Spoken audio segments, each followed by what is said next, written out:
Hi everyone, Sean here from the Sci-Fi Model Guy, and welcome to a new build series. This time we are building the USS Enterprise D 1400 scale model from AMT. This is a clear kit and it is a recent reissue, so if you're looking for something to build along with me, this is a really good opportunity. It's a really fun build. I'm having such a good time building this thing. I posted a little snippet there on the community tab and just a little sneak of where I'm at. I've got quite a bit done on the project. I'm just having such a good time, and it's a lot of work, but it's really coming out really well. So I'm super excited for this one, you guys. Now, before we get to the video, quick edit there, I had to cough. Before we get to the video, I do want to call out one thing. In there, in the video, I mentioned that I might be ordering some aftermarket parts for this, and I did go ahead and do that, and I am so glad I did, everyone. So this here is the Galaxy class main deflector resin piece from Green Strawberry. This is the kit that what it looks like. I am so happy I got this. This is going to be amazing. When we get to this, you're going to really like it. I wish I would have done this on other kits if it was even out. Really recommend it. It was about $26, so it is pricey, but I really think it's going to make this kit shine. And we'll get into the reasons why. The other thing I did order here is this little bit of a photo etch kit. Sorry about the glare. It's a small photo etch kit, again from Green Strawberry. It has some phaser array stuff on it and some other little pieces like these little guys there for the back of the saucer. But the main reason I got it is for these pieces right here. This piece here and this piece here. These are going to be instrumental in lighting the nacelles. When we get to that part again, I will let you know why I chose this. It was actually something I found from another builder on YouTube, and when we get to it, I absolutely will credit them with this. It was a really great solution on how to wire the nacelles, because if you remember here, and I'll give you a little sneak. Here's how the Enterprise, how the bottom of the main hull drive section is looking. It's really flat here. This is just a flat piece. And it's really hard to figure out how to get these wires from the nacelles down here. So that's the reason that for the photo etch thing, we will get into that later. But if you want to light the nacelles, I really think that is going to be the best solution that there is. You can get by without it. And again, I will reference that video when the time comes. You can make a decision if you're building along with me on what you'd like to do. Okay. Another quick edit there, sorry about that. So at the end of this video, everyone, I want to point out there's a kind of a chunky edit in here, and it has to do with me talking about the strategy regarding the lighting of the kit. So I did change my mind. In chapter 2, you'll see it, but I just want to point out what I did. If I could find the thing, here it is. I went ahead and built this little thing. This is just a couple strips of the LED, and it's on a piece of styrene. And I'll get into this later on in the chapter. You see me talk about it, but I'm just kind of giving you a breakdown of why the ending of this video is a little chunky. So it's just this little, it's a miniature light table, basically, is what it is. And I built this as a solution on how to attack the lighting of the ship, because as you know, there are tons of windows on this ship, and I had to kind of rack my brain on how to do it the best way, and I think I came up with a really good solution, and part of that involves that thing there. So again, if you're building along with me, wait till chapter 2 comes out before you start painting everything. If you're unsure of how to go about this kit, wait till chapter 2. We'll have it out next week. All that content's already recorded, so it will be exactly a week from now when we get that video up. Okay, that's it, everyone. Remember, hashtag Enterprise to enter for your chance to win the 650 scale AMT Enterprise from the original series model. We are at 983, I think, 92, 93 subs. We just need 17 more of you. So 17 more of you to click that subscribe. Once we hit the 1,000, we'll do it. Again, you don't need to be a subscriber to win. Hashtag Enterprise, everyone. That's it. Okay, enjoy the show, and we will see you down the road. All right, here we are back in the shop, and we've got the Enterprise D unwrapped here. So all I did was I took off the cellophane. Have not yet lifted the top off. So again, I like to do these unboxings kind of a blind. So here we go. It's really good to be back in town and back with everybody here doing some more work. We had pretty much finished up the runabout here, the runabout Rio Grande. Not quite done with that. The model's done, but the base is still being done. So while that's drying and stuff, so I thought I would do this. Okay, so here we are. We have a standard AMT base with, oh, and this time, this is cool. So because this is a clear kit, everyone, and this is really nice to see that they provide a hollow tube, because it's a clear cut or a clear model, and so they're anticipating people are going to want to light it. So here we are. This is great. This is a perfect size here. I still have yet to find the right size tubing. I need to get my caliper out and measure this thing, but this is fitting in there really nice and snug. I like that.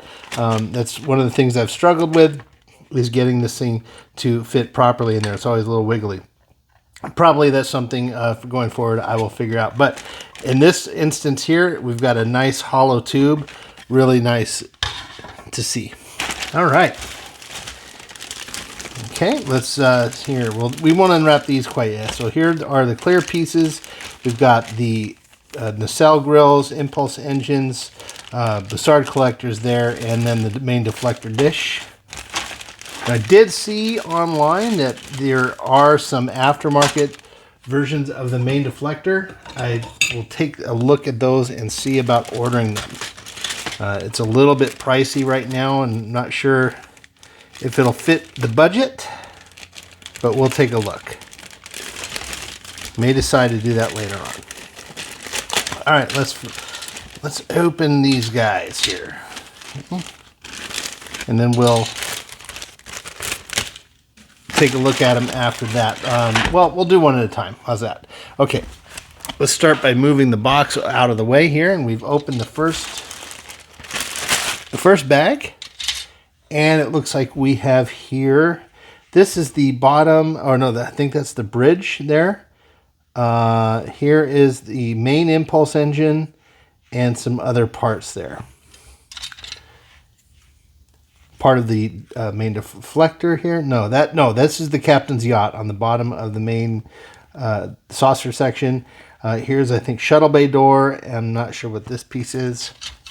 I've built a couple of these kits, not the clear versions, but of the main one. So here are just warp nacelles there. Not sure if they matter. Let me see. This is part 15 and 14, and this is part 16 and 17. So there is a chance that these might be different. So what I will do now, well, not quite yet, because when we paint these, we're going to have to light block these, because we're going to have paint in there. So we're going to have to really light block that and just keep a note as to what's what. All right. Let's get another bag open here. Well, that's not working. There we go.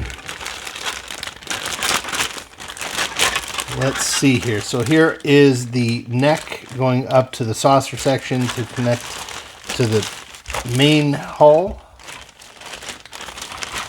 or secondary hull rather. And before I throw these away, it's always good just to feel around in there and make sure that you don't have any small pieces. So okay, here's the old top. Now here's something that these things, this is kind of reminding me of the 650 scale Enterprise, that these things are really kind of chunky. Thankfully that broke off real nice, but you can see here, we'll hold this up. This piece is really thick there, so we're gonna have to cut that off, and there's always a chance you can get some, some warping or something. So we gotta be careful when we cut that off. Let's see. Appears to be pretty clean, to be honest. The, looks not too bad. So here's some more, again, really big pieces of flash there that have to be taken off. This is going to have to be done maybe very carefully with the X-Acto knife, or a sanding or cutting disc rather, with a Dremel, and then just carefully carefully done so we don't make sure that we don't take out any chunks of the hull. We want this to be nice and clean. This is going to be a nice clean model, not battle damage or anything like that. They haven't met the Borg yet. We're going to do this kind of right out of space dock, similar to, you know, Encounter at Farpoint, right? When we first meet the Enterprise D, she's going to be ready to go. All systems go here. Okay. So we got a back torpedo launcher. Now here, just thinking there, probably will light that up with a little red SMD there, maybe the 0302 or 0805. We've got some nice markings here for the windows. That's going to be nice. And we'll talk soon about how we're going to go about lighting this and light blocking it, actually. Okay, and we go here with the main saucer section. Now this is big, everyone. This is 1400 scale, this model. So, you know, in comparison, you know, we do have the Enterprise C, which is also a 1400 scale. So that's really cool. Really looking forward to displaying this Enterprise D next to the Enterprise C. Look at this, man. What a beauty. This is nice and big. I like this. I don't remember the model being this big, but it's just probably my memory. Because if I recall, I think the original models were, they were 1400 scale. So there's the hole for the bridge. And I don't know if you could tell here. Let's zoom in. Well, that's really zoomed in. Yeah, oh, there we go. Yeah, you can kind of see this. So really nice detail here. And the windows, let's find some. And these windows are, I think it would be embossed is the word. So they are sunken in there. So that's good. That will make clearing out the paint after there to illuminate these things a little bit easier. So, okay. So that's really it. There really aren't that many pieces to this kit, which is a good thing. Now, what I can tell you right now, this, let's zoom out. Let's zoom back out here. We don't want to be doing that for too much. There we go. Okay. What I can tell you right now, just these two pieces alone right here, they're pretty heavy, everyone. I mean, there's, I would say, maybe 4 ounces, maybe. So this is a pretty heavy thing. It's going to be heavier once we apply the paint. Believe it or not, you can notice the weight difference when you apply a few layers of paint, especially with light blocking like we're going to have to do. And then, of course, the wiring and the lighting that we're going to be putting here, strips of LED adds weight. And then, of course, the circuit board that we usually put in the bridge of these things because there's so much room. Not sure. Yeah, see, down here you could put a circuit board in the nav board is what I'm talking about. But probably not because there are a lot of lights down here. We would be blocking some of those with that board. So inside the bridge, not the bridge, inside the main saucer section is probably the best place to put that. And I'm guessing, well, I'll have to decide. There's going to be a group of lights that we're not going to be able to illuminate. Maybe here, there doesn't seem to be any lights in this general area that we would need, so we can put it there, perhaps.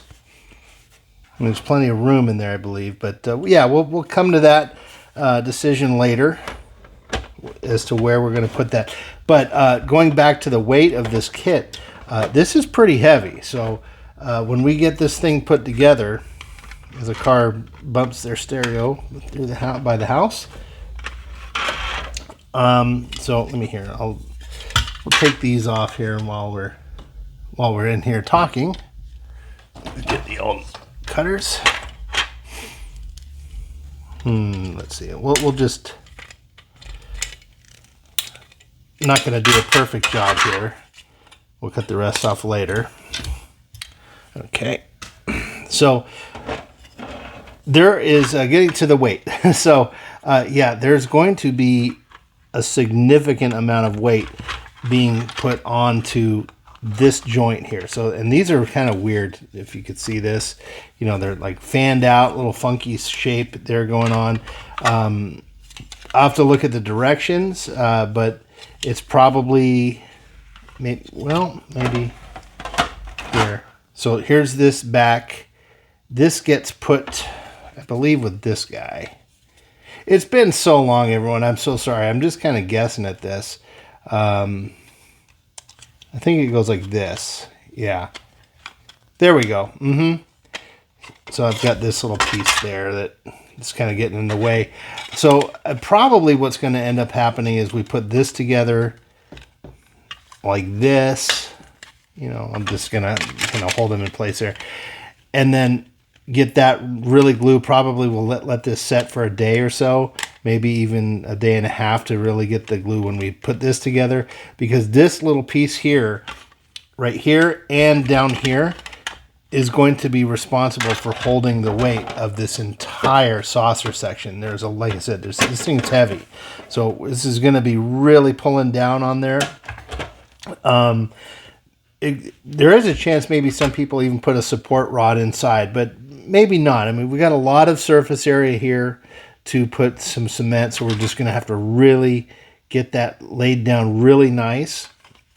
Probably do the top part in there and then come in from behind and glue the other side as well, just to really secure it in there with the model cement, and maybe even reinforce it after the cement with CA glue or something like that. So we'll have to make that determination when the time comes.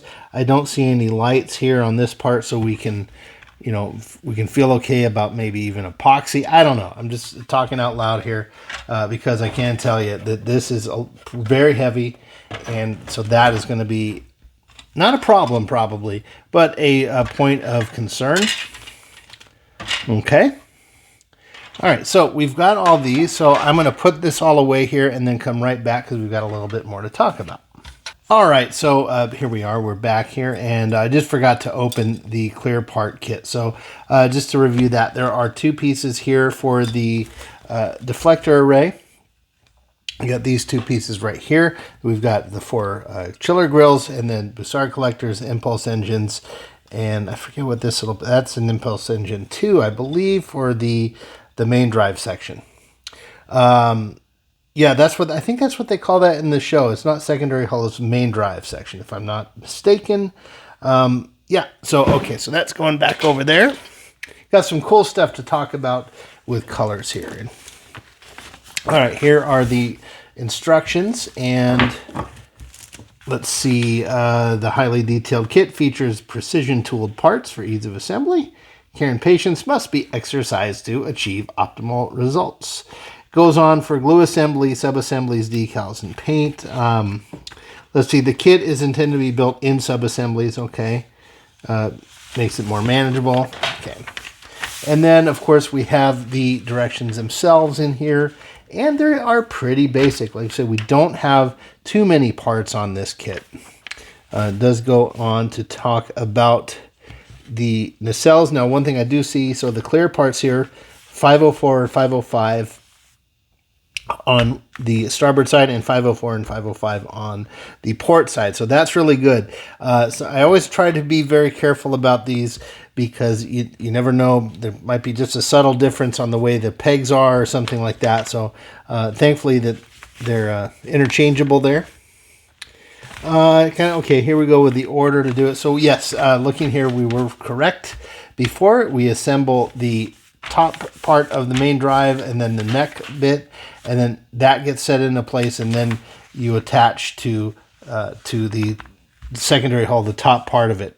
So that right there, that's going to be the key. These two pieces here come in together, get them sanded down and puttied and everything. Excuse me.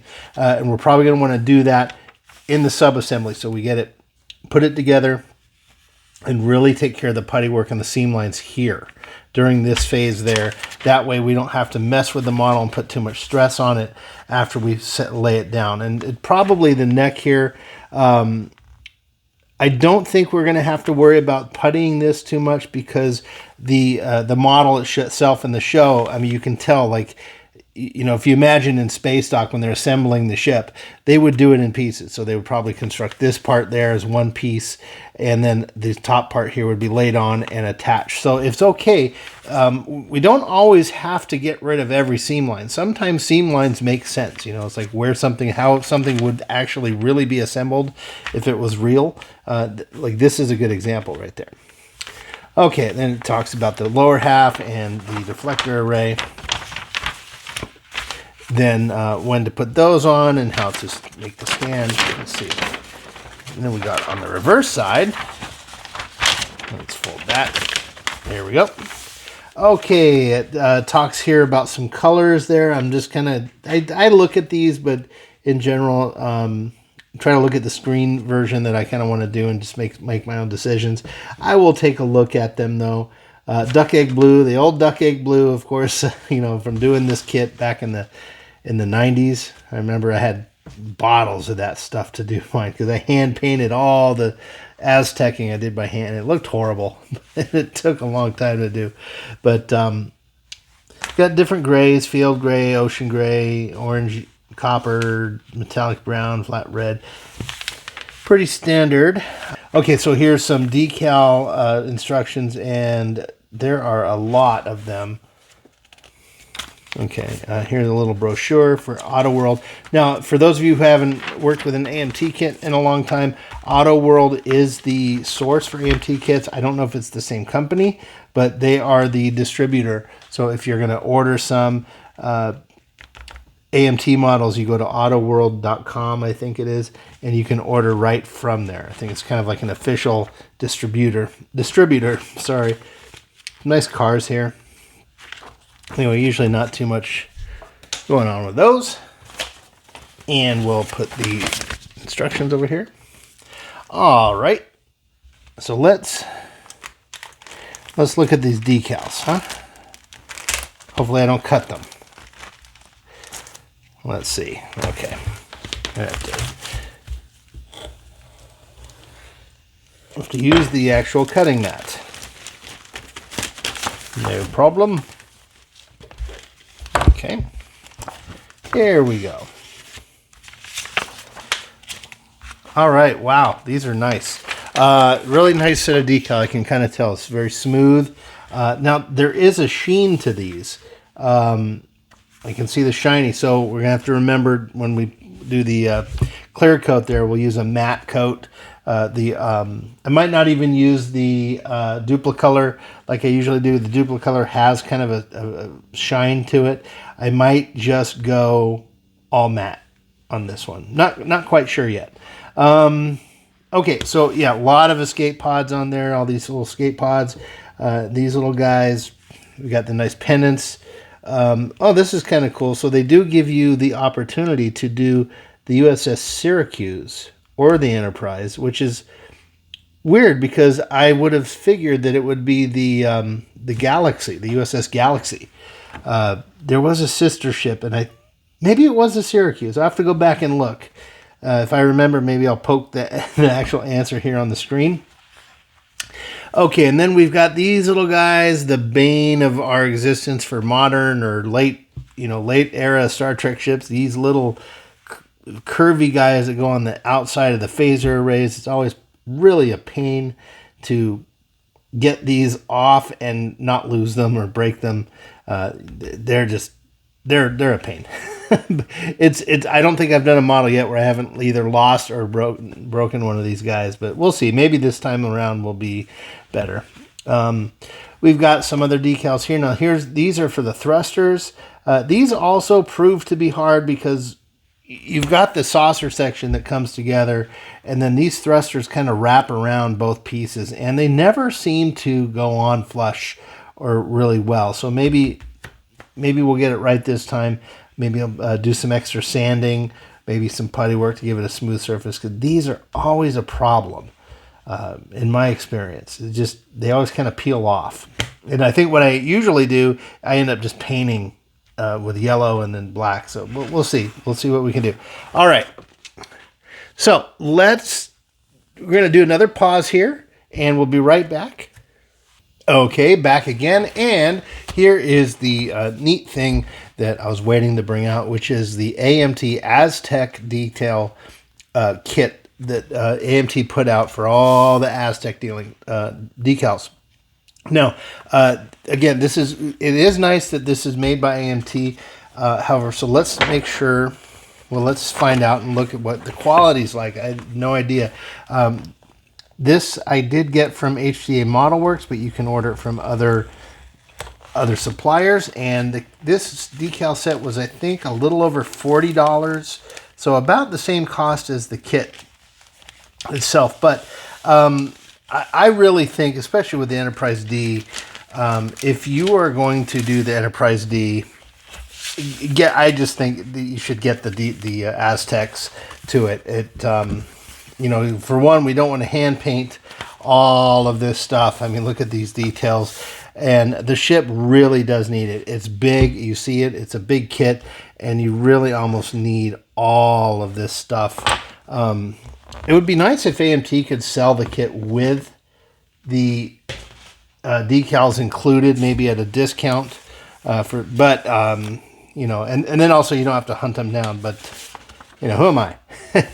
Okay, so we've got some decal application instructions. We won't go into that, but let's just take a look and see what it looks like. So as you can see here, there are a lot of decals on this. I mean, we're pretty much wrapping this ship.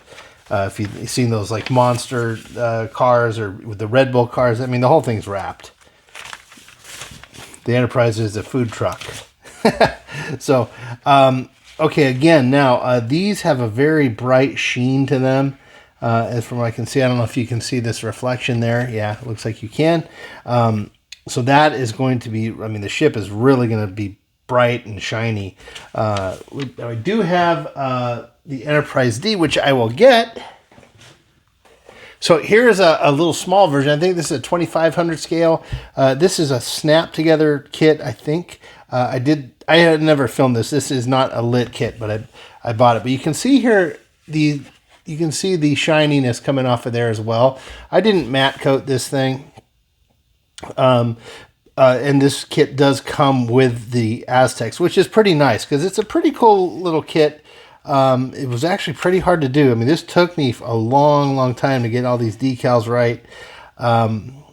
Painted it. I won't go into too many details, but yeah, it's a nice little side kit there to do if you want an Enterprise real bad and don't have the time or the space to do the big one. You get that 2500 scale. It's turned out pretty nice. But anyway, what I was getting at, you saw how shiny that was, and these decals remind me they're a lot like that. So when this gets on, we will have to definitely get a matte coat, clear coat on top of this so that we can try to cut this down. I don't like that much glare. It doesn't look real to me.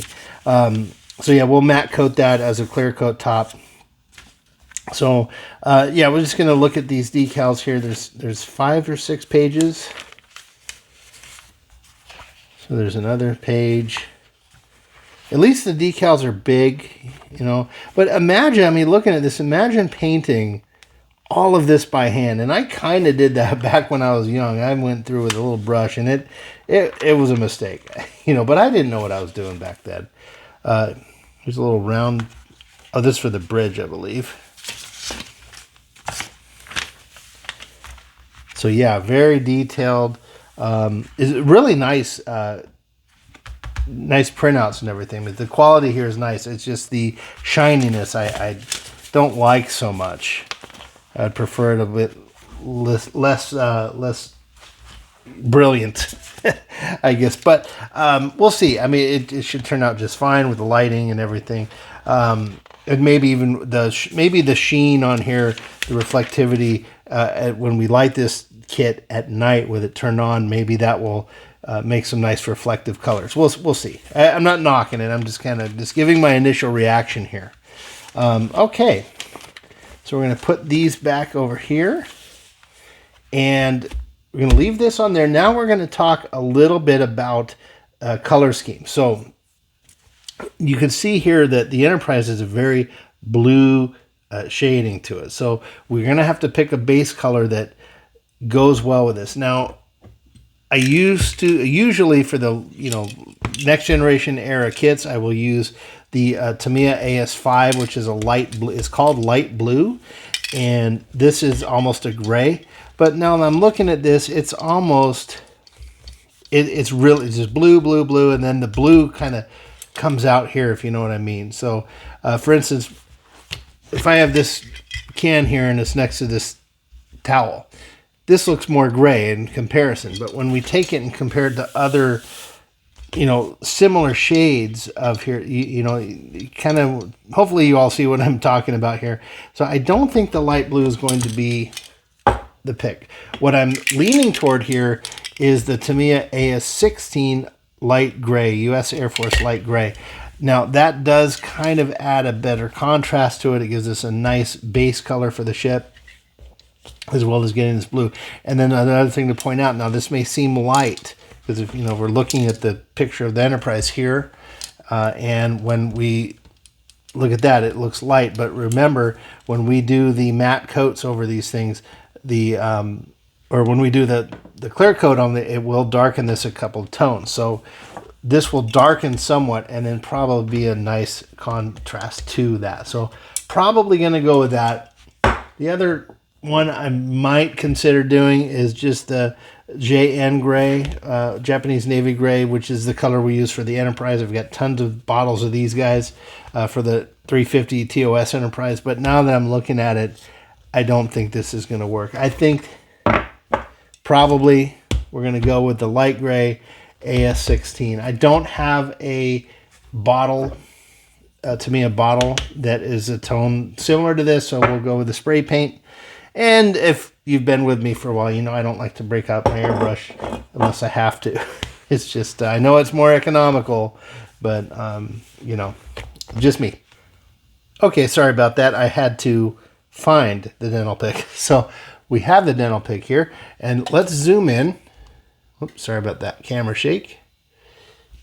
All right, so we're gonna go right about here. There's my finger. So hopefully you can see this. I've got the nice sharp dental pick right here, and we'll find these little windows there, and then the ones that we did illuminate, or that we want illuminated, you know, again, we'll look back on the back, find out where the tape is, and probably take some pictures of it too to get an idea. And then all you do is you take the dental pick and you just scrape away the paint, just like I'm doing right here.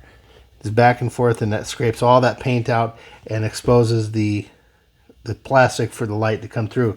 That is, again, that's another reason you don't want too many coats of paint on the outside, because again, that would fill these little holes in. You can hear that, hopefully. And when you put too much paint there, you don't get a nice little thing, nice little groove to guide your dental pick. So what I'm trying to say, and I'm fumbling, so please forgive me, is when it's filled up, or when there's no paint on it, this little groove, this window here, will help keep my dental pick, you know, in the right spot. It won't start sliding around and everything, because it's a nice groove, and it'll hold it in there. Well, you put too much paint in there and it becomes a level surface, and then, you know, I'll be squiggly lines and stuff. We don't want that. Okay, so hopefully that all makes sense. So again, minimal coats of paint on here as possible. All right, so there is that. That is it, everyone. So sorry about the premature ending of the video. I might have even cut it out. I don't know. Anyway, that does it for now. So what we're going to do here is, obviously, we're going to take all these pieces. We're going to clean them up. Here's some flash here. You know, we're going to get all that nice and cleaned up here. And then, of course, we take it over to the kitchen and wash this off with some really nice Dawn, or just, I use Dawn, but you can use probably any dishwashing detergent, some lukewarm water. You know, just get it, scrub it with a very light pressure with like a Brillo pad, nothing too harsh. Now, one other thing we have talked about before, I always take the scrub pads here. Let me grab one. I'm going to grab these guys. Sorry about that. I was zoomed in for a while. Hopefully it didn't bother anyone. So yeah, usually we take this guy and we really scuff up the the model here, but I'm not going to do that here. I'm going to use the kind of, I think it's called a doobie. They're like the little yellow pads that have a little mesh on the outside. I'll do it with that. I don't want to use this. I don't want to scuff this plastic too much because, again, there's so much detail. There's all these little grooves and lines and windows and all that stuff. And if I scuff it too much with one of these, I think it just wouldn't turn out very well. So we're going to use the doobie, and then we'll get some nice primer. It should be just fine. Okay, so that's it, everyone. Thank you for joining on the unboxing for this video here, and I'm looking forward to building this one. This is going to be a really good kit. I've been itching to build an Enterprise D for a number of years. I was waiting for them to come out with it, and I just went online and looked one day, and there she was. She's available. So really looking forward to building this, and especially for all of you out there, we're getting back to a kit that's available, and hopefully some of you out there are building along with me. So we will see you down the road, everyone, for the next chapter. See you in a week.